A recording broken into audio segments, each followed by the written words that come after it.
Bernie Miller, Princeton Council. There's no question about the fact that the students add to the economic vitality of the town.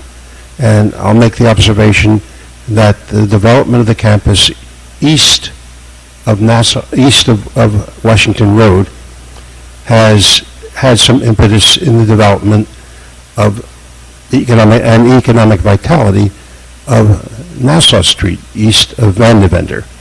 And I'm wondering if, when you give consideration to where you're going to locate something that would look like the E-Quad, or perhaps be roughly the size of the E-Quad, and the new undergraduate housing, if you consider the walkability to Nassau Street from those new facilities that you add to the campus.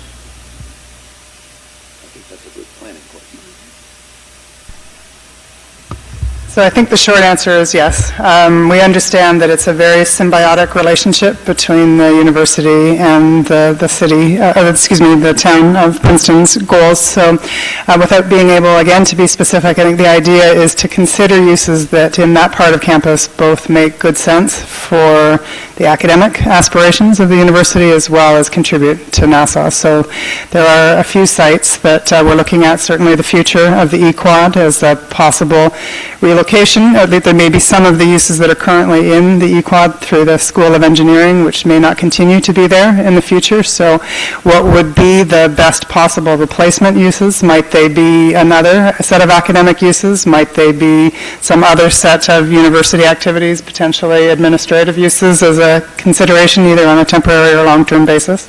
So all of those have the potential to be able to contribute to activity on the eastern end of Nassau Street, so certainly an important consideration. I would add just one detail. Cindy mentioned the Campus Compass tool that we launched through the campus blog a year ago, last spring. And there's a fascinating, there's a lot of data in that set of information. And one of them is we asked the students to map where they like to visit off campus. And it's a really telling diagram that shows how many students go off campus and have favorite places on Nassau Street and Witherspoon Street. It's not on our purview, but I think an expansion of Hoagie Haven might be in line.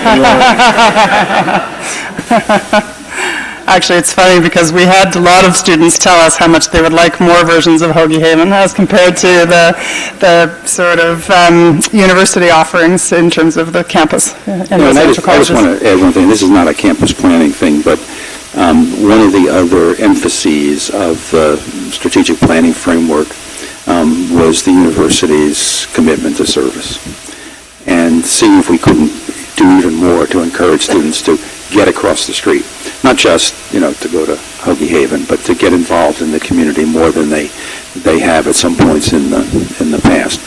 And I think we're beginning to see more interest on the part of students.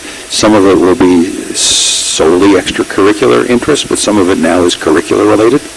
And one of the things I think that will come out of following up on the framework is much greater emphasis on encouraging students to become more active in the community in a variety of ways. I think there's a student group now, actually, that's been working this summer, looking at the request of the town, looking at the town's affordable housing application process, bringing some of the perspectives of design thinking to that. So it's a way for the students to get into the community and be helpful in a way that is entirely captured in campus planning, but it's one of the things we want to continue to encourage.